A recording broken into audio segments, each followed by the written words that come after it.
Hello dear friends, previous lecture in enzyme part 3 we already discussed lower activation energy and binding energy.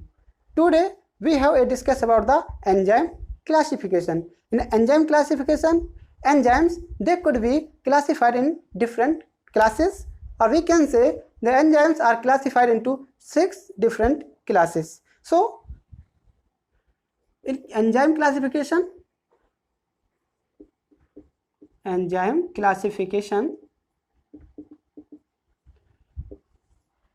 first enzymes is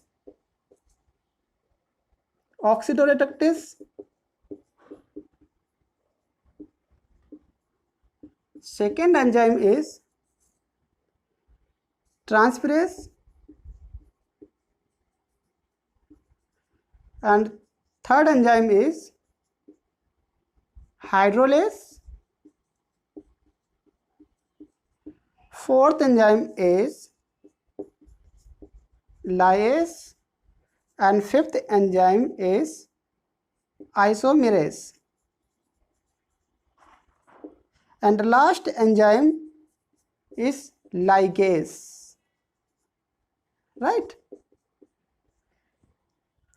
These all the enzymes discussed one by one. सबसे पहले हम क्या करते हैं, enzyme first को देख लेते हैं। क्लास फर्स्ट का जो एंजाइम है उसको देखते हैं एंजाइम को। तो एंजाइम का नाम है ऑक्सीडोरेडक्टेज। दे कैरी आउट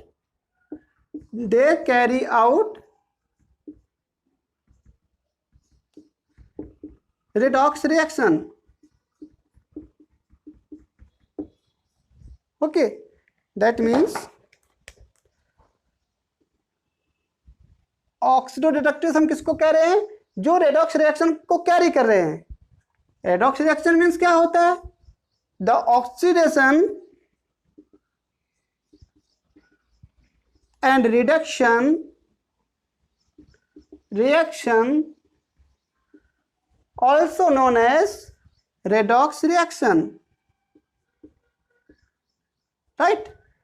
जहां पर ऑक्सीडेशन होता है, जहां पर रिडक्शन होता है, तो उसको हम क्या कहते हैं, रेडॉक्स रिएक्शन। अगर ओनली ऑक्सीडेशन होता है या फिर ओनली रिडक्शन होता है तो हम इसको रेडॉक्स रिएक्शन नहीं बोलेंगे। दोनों होना चाहिए, ऑक्सीडेशन भी होना चाहिए और रिडक्शन भी होना चाहिए, तब हम उसको बोलेंगे रेडॉक्स रिएक्शन, राइट? चलो नेक्स्ट पॉइंट हम बहुत अच्छी तरीके से इसको बहुत सिंपल से तरीके से समझेंगे कि रेडॉक्स रिएक्शन क्यों कह रहे हैं हम। समझो, कोई ए मॉलिक्यूल्स है, two different type of molecule, that is A molecules and B molecules. Okay, these are reduced form and these are oxidized form. These are oxidized. Oxidized means इसके पास electrons नहीं है, इसके पास इलेक्ट्रॉन्स नहीं है तो ये oxidise form में है, और इसके पास इलेक्ट्रॉन्स है तो रेड्यूस फॉर्म में है। सो सिंपल सी बात क्या है, कंडीशन सेकंड देखते हैं हम पहले, ए मॉलिक्यूल्स एंड बी मॉलिक्यूल्स। यहां पर डिफरेंस समझना बहुत इंपॉर्टेंट है हमारे लिए। देखो, ए मॉलिक्यूल्स लिबरेट इलेक्ट्रॉन्स, और we can say A molecules lose off electrons. क्या करता है, ये इलेक्ट्रॉन्स को लूज करता है, और after that lose off electrons they are oxidise. ये क्या हो जाता है, ऑक्सीडाइज हो जाता है। जैसे इन्होंने इलेक्ट्रॉन्स को लूज किए अपने, वैसे ये क्या हुआ, ऑक्सीडाइज हो गया। और these electrons carry out by, or we can say these electrons gain by B molecules। क्या किया, B molecules ने इस इलेक्ट्रॉन्स को गेन कर लिए। After that gain these electrons, these are reduced। जैसे ही इस इलेक्ट्रॉन्स को बी मॉलिक्यूल ने क्या किया, गेन किए, और इलेक्ट्रॉन्स को गेन करते ही ये क्या हो गया, रेड्यूस फॉर्म में हो गया। सिंपल सी बात है। देखो, ये पहले इसके पास इलेक्ट्रॉन्स थे, इसने क्या किया, इसने इसकी हेल्प मांगी थी, बी मॉलिक्यूल्स ने हेल्प मांगी किससे, ए मॉलिक्यूल्स ने, कि प्लीज मुझे इलेक्ट्रॉन्स चाहिए, इसको इलेक्ट्रॉन्स की रिक्वायरमेंट थी, इसके इलेक्ट्रॉन्स चाहिए होते थे, तो इसने क्या किया, इसने इससे हेल्प मांगी, ए मॉलिक्यूल्स ने क्या किया, उसकी हेल्प कर दी, यानी कि उसने अपने इलेक्ट्रॉन्स दे दिए। इलेक्ट्रॉन्स दे दिए इसको, तो ये ऑक्सीडाइज फॉर्म में हो गया।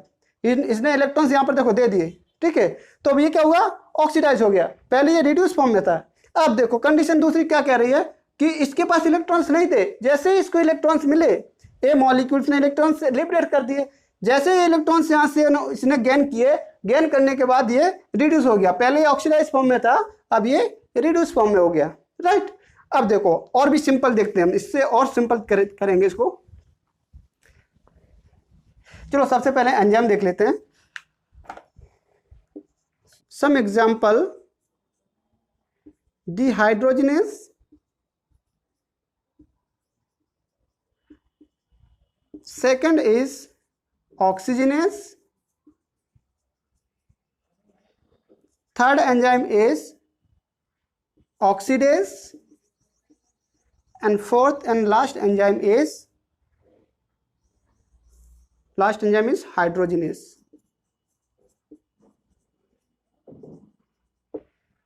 These all enzymes are oxidoreductase family member. ये सभी एंजाइम्स जो है ये ऑक्सीडोरेडक्टेज फैमिली मेंबर, इसके मेंबर्स हैं।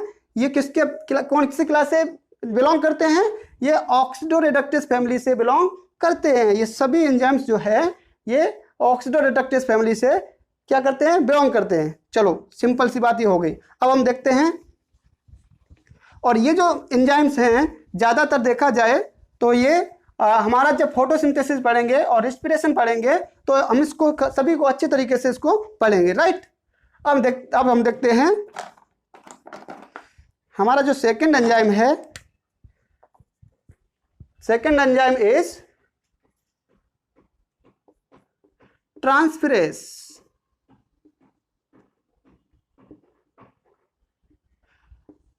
ट्रांसफेरेज मीन्स क्या होता है, ट्रांसफेरेज मीन्स होता है they are transfer functional group one substrate to another substrate. चलो इसको भी समझ लेते हैं। ट्रांसफरेज का काम क्या होता है कि एक सबस्ट्रेट से दूसरे सबस्ट्रेट को क्या करते हैं, ये फंक्शनल ग्रुप को क्या करते हैं, फंक्शनल ग्रुप ट्रांसफर करते हैं, ठीक है। अब इसको समझने के लिए हम थोड़ा सा एग्जांपल ले लेते हैं तो अच्छे तरीके से समझ में आएगा। सिंपल वे से देखा जाए तो हम इसका बेस्ट एग्जांपल लेते हैं kinase. Kinase is the best example of transferase family का। Kinase phosphate group from ATP and those phosphate group add one substrate to another substrate. That means substrate 1 and substrate 2. Right, this is a substrate 1 and this is substrate 2. That means kinase क्या करता है, ये ATP से phosphate group लेता है और ATP में convert कर देता है। मीन्स एडेनिन हम किसको बोल रहे हैं, एडेनिन के पास 3 फॉस्फेट ग्रुप है, एडेनिन ट्राइफॉस्फेट, यानी कि उसके पास 3 फॉस्फेट है, इसलिए हमको उसको ट्राइफॉस्फेट बोल रहे हैं। और एक एटीपी यहाँ से, एक फॉस्फेट ग्रुप जो काइनेज है वो यहाँ से एटीपी से ले लेता है और ये कन्वर्ट हो जाता है एडीपी में। एटीपी किस में कन्वर्ट हो गया, अब एडीपी में, एडेनिन डाइफॉस्फेट। अब इसके पास 2 फॉस्फेट ही बचे हैं रिमेनिंग में, ठीक है। और ये काइनेज क्या करता है, जो फॉस्फेट ग्रुप एटीपी से लिया है ये क्या करेगा, फॉस्फेट ग्रुप सबस्ट्रेट 2 के ऊपर जोड़ देगा। इसलिए हम बोल लेते हैं one substrate to another substrate. कौन करता है ये काम, काइनेज, राइट। अगर आपको नहीं समझ में आया होगा, सिंपल सा और भी बढ़िया एग्जांपल लेते हैं, आप थोड़ा पेशेंस रखिए। देखो सिंपल सा एग्जांपल हम लेते हैं।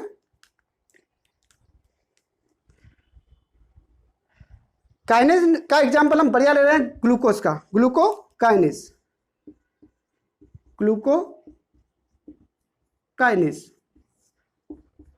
अब आपको तो यहां पर समझने की बात यह है, ये क्या करता है, काइनेज ग्लूकोज के ऊपर फॉस्फेट ग्रुप जोड़ देता है। समझिए कोई फॉस्फेट ग्रुप है और किसके ऊपर जोड़ दिया, ग्लूकोज के ऊपर। और ग्लूकोज के ऊपर अगर जोड़ता है तो हम इसको क्या कह रहे हैं, ग्लूकोकाइनेज। हम इसको ग्लूकोज काइनेज भी बोल सकते हैं, इतना टेंशन मत लेना।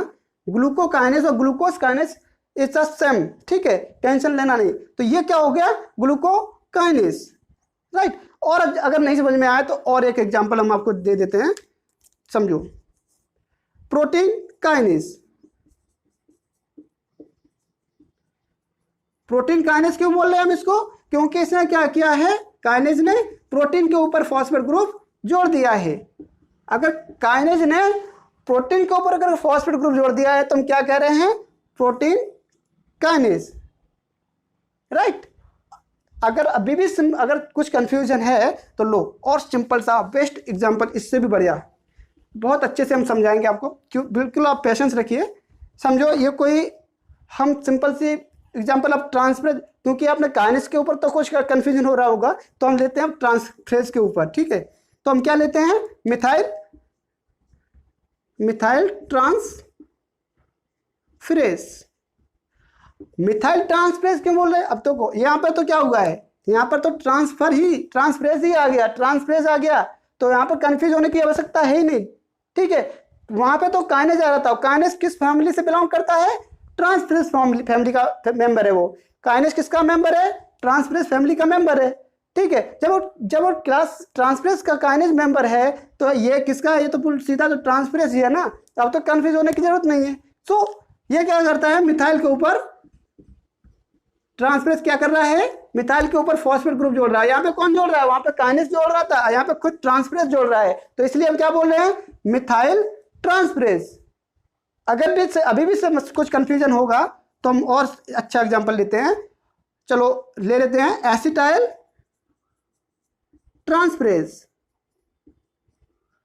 एसिटाइल ट्रांसफरेज क्या करता है, एसिटाइल के ऊपर फॉस्फेट ग्रुप जोड़ देता है। यहां पे क्या करता है, ये फॉस्फेट ग्रुप किसके ऊपर जोड़ दिया है, एसिटाइल के ऊपर, इसलिए क्या बोल रहे हैं हम, एसिटाइल ट्रांसफरेज, राइट। अगर अभी भी समझ में नहीं आया होगा तो लो एक और एग्जांपल हम लेते हैं, फॉर्मिल ट्रांसफरेज। और फॉर्मिल ट्रांसफरेज क्या कर रहा है, मतलब यहां पर ट्रांसफरेज क्या कर रहा है, फॉर्मिल के ऊपर फॉस्फेट जोड़ दिया। जैसे ही फॉर्मिल के ऊपर फॉस्फेट ग्रुप जोड़ दिया तो आप उसको we can say formyl transferase, simple. क्योंकि यहां पर क्या हो रहा है, बिल्कुल सिंपल सी बात है, मिथाइल के ऊपर फॉस्फेट ग्रुप जोड़ दिया तो methyl transferase.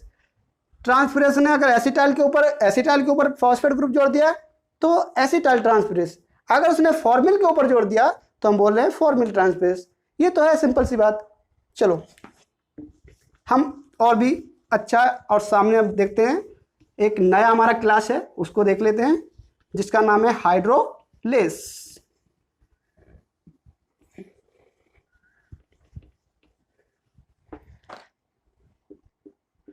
Hydrolase, third class, that is hydrolase.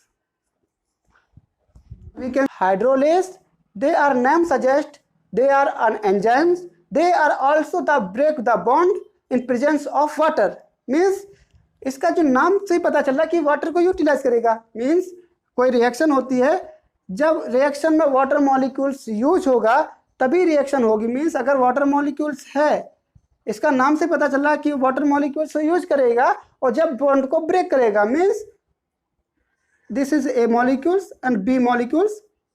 अब बीच में जो बॉन्ड है, इस बॉन्ड को अगर ब्रेक करना है तो रिक्वायर क्या होगी, वाटर की रिक्वायर्ड होगी। यहाँ पर अगर वाटर मॉलिक्यूल प्रेजेंस है तभी ये बॉन्ड ब्रेक हो सकता है, नहीं तो ये जो रिएक्शन है ये कंप्लीट नहीं होगी। यानी कि this reaction also complete in presence of water, ठीक है। यानी कि ये रिएक्शन कंप्लीट कब हो रही है, जब वाटर का प्रेजेंस है, तो ही वाटर का प्रेजेंस है तो वाटर का प्रेजेंस में रिएक्शन कंप्लीट हो जाएगी। अगर वाटर मॉलिक्यूल प्रेजेंस नहीं है तो this reaction are not possible, right. Means हम क्या कह रहे हैं, ये बॉन्ड को ब्रेक करना है तो वाटर मॉलिक्यूल्स को यूज करके यहाँ पर क्या बनेगा, AH + BOH। अब ये रिएक्शन कंप्लीट हो गई क्योंकि यहाँ पर वाटर मॉलिक्यूल्स प्रेजेंट है।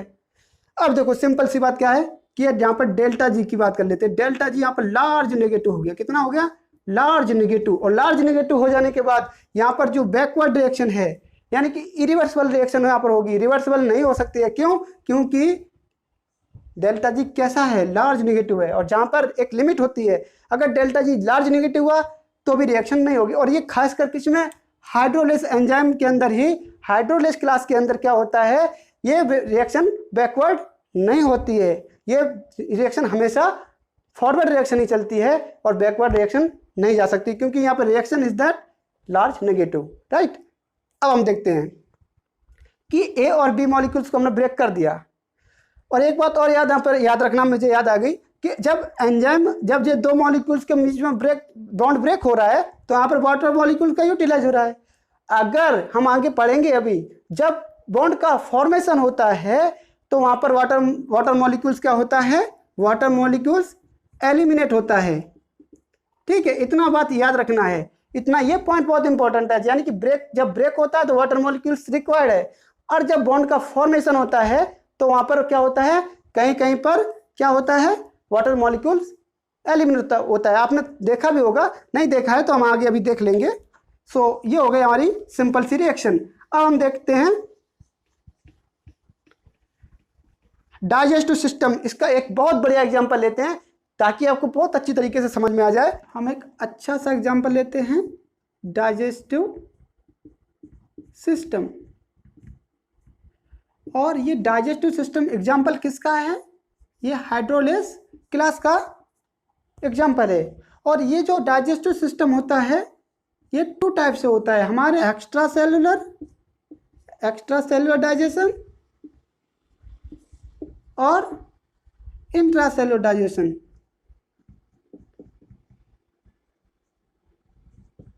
तो एक्स्ट्रा सेलुलर डाइजेशन और इंट्रासेलुलर डाइजेशन देखा जाए तो जब हमारे अंदर इंटेस्टाइन में फूड का डाइजेशन होता है तो हम उसमें देखते हैं कि हमारा, अब देखो डाइजेशन में कंफ्यूज नहीं होना है, डाइजेशन हमारे अंदर, ह्यूमंस के अंदर देखा जाए, कोई भी एग्जांपल और भी ले लें, हम एनिमल्स ले लें, तो हमारे अंदर जो डाइजेशन होता है 2 टाइप से होता है, एक तो इंट्रासेलुलर डाइजेशन होता है, एक इंट्रासेलुलर, एक एक्स्ट्रासेलुलर डाइजेशन। एक्स्ट्रासेलुलर डाइजेशन हम किसको बोल रहे हैं, जब हमारा फूड इंटेस्टाइन में डाइजेस्ट होता है, यानी कि जो हमारे सेल्स होते हैं, सेल्स के अंदर डाइजेशन नहीं बोल रहे हैं हम, कि सेल्स के अंदर तो इंट्रासेलुलर होता है, लेकिन सेल्स के बाहर जो होता है, जो हमारा होलो पाइप होता है इंटेस्टाइन में, वहाँ पर डाइजेशन होता है, तो उसको बोलते हैं एक्स्ट्रासेलुलर डाइजेशन। देखो सेल्स के अंदर डाइजेशन हो रहा है तो हम इंट्रासेलुलर बोल रहे हैं, यानी कि समझने के लिए आपको बहुत अच्छे से समझाऊंगा मैं। एक्स्ट्रासेलुलर डाइजेशन जो होता है वो इंटेस्टाइन में होता है, और इंटेस्टाइन में होता है तो वहाँ पर क्या होता है, जो हमारा सेल्स होती हैं वो क्या करती हैं, एंजाइम्स को रिलीज करती हैं, कहाँ पर, होलो पाइप में, यानी कि इंटेस्टाइन के अंदर। यानी कि कौन कौन से एंजाइम को रिलीज करते हैं, देखो एक तो लाइपेज, सबसे पहले लेते हैं ट्रिप्सिन, पेप्सिन, ट्रिप्सिन हो गया, पेप्सिन हो गया, और कीमोट्रिप्सिन हो गया, कीमोट्रिप्सिन। तो ये जो एंजाइम है ये क्या करते हैं, प्रोटियोलाइटिक क्लीवेज, क्या करते हैं, प्रोटियोलाइटिक क्लीवेज करते हैं, ठीक है। सिंपल सी बात हो गई। और भी कौन कौन से आते हैं, देखो और आते हैं, एक अच्छा सा बता देता हूं मैं एग्जांपल, लाइपेज एंजाइम किसका ब्रेकडाउन करता है, लिपिड का, किसका करेगा, लिपिड्स का करेगा, ठीक है। और एमाइलेज किसका करता है, ये करता है स्टार्च का, ठीक है। तो ये जो एंजाइम्स है ये रिलीज कहाँ पे हो रहे हैं, ये एंजाइम्स सेल्स से रिलीज किए जा रहे हैं, और कहाँ पे रिलीज किए जा रहे हैं, इंटेस्टाइन में रिलीज किए जा रहे हैं, ताकि ये जो फूड से हमारा स्टार्च है, लिपिड्स है, और भी मटेरियल से उसको डिग्रेड किया जाए, ठीक है। ये हो गया हमारा एक्स्ट्रा सेलुलर। अब इंट्रासेलुलर को समझ लेते हैं, बहुत ही सिंपल सा, वो भी इंट्रासेलुलर हम किसको बोल रहे हैं, इंट्रासेलुलर मीन्स समझो कोई हमारा फॉरेन पार्टिकल्स आया, और फॉरेन पार्टिकल्स आने के बाद हमारा फेगोसाइटोस क्या करता है, उसको रिकॉग्नाइज करता है, उसको क्या करता है, एनगल्फ कर लेता है और फेगोसाइटोसोम बनाता है। और फेगोसाइटोसोम क्या करता है, वो कोई वायरस है और ये फेगोसाइटोस है, ये फेगोसाइटोस क्या कर रहा है, रिकॉग्नाइज किया, उसको एनगल्फ किया और फेगोसाइटोस बना लिया। क्या बना लिया, फेगोसाइटोसोम। और ये फेगोसाइटोसोम क्या कर रहा है, लाइसोसोम के पास ले जाकर फ्यूज करा दिया, और जैसे ही फ्यूज कराया तो हमको क्या यहाँ पर मिलेगा, वो जो भी पार्टिकल्स था, समझो वायरस था और भी कुछ पार्टिकल मान सकते हैं, उसने क्या किया, फ्यूज करा दिया लाइसोसोम। और लाइसोसोम की कंडीशन कैसी होती है, पीएच होती है उसकी, कितनी होती है 4.5 उसकी पीएच होती है लाइसोसोम की। एसिडिक कंडीशन के कारण वहाँ पर जो भी पार्टिकल है वहाँ पर डिग्रेड कर दिया जाता है, राइट। अब और भी अच्छा एग्जाम्पल एक समझ लेते हैं, अगर इससे नहीं समझा होगा तो देखो, कोई भी पॉलीमर है, पॉलीमर्स को क्या किया, पॉलीमर्स को क्या किया, फैगोसाइटोस किया गया। ये क्या हुआ, फैगोसाइटोस किया, और फैगोसाइटोसोम बना, फैगोसाइटोसोम।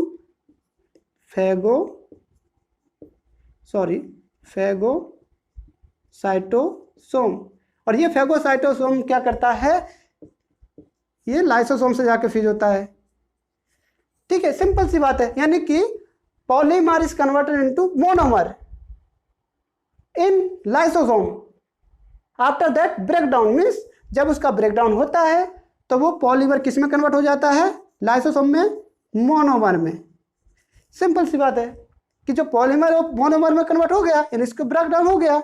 अब ब्रेकडाउन हो गया तो मीन्स अब ये डाइजेस्ट हो गया। इसको हम बोलते हैं इंट्रासेलुलर डाइजेशन, यानी सेल के अंदर हो रहा है। और जब कभी सेल के अंदर होता है तो इंट्रासेलुलर डाइजेशन होता है। आप कंफ्यूज मत होना, क्योंकि एक्स्ट्रा सेलुलर डाइजेशन नहीं होता है हमारे अंदर। क्यों नहीं होता है, सॉरी, एक्स्ट्रा सेलुलर डाइजेशन और इंट्रासेलुलर डाइजेशन दोनों होता है। एक्स्ट्रा सेलुलर किसको बोलते हैं, जो सेल्स के बाहर होता है, जो इंटेस्टाइन में हो रहा है, जो हमारा होलो पाइप से फूड जा रहा है, वो एक्स्ट्रा सेलुलर डाइजेशन होता है।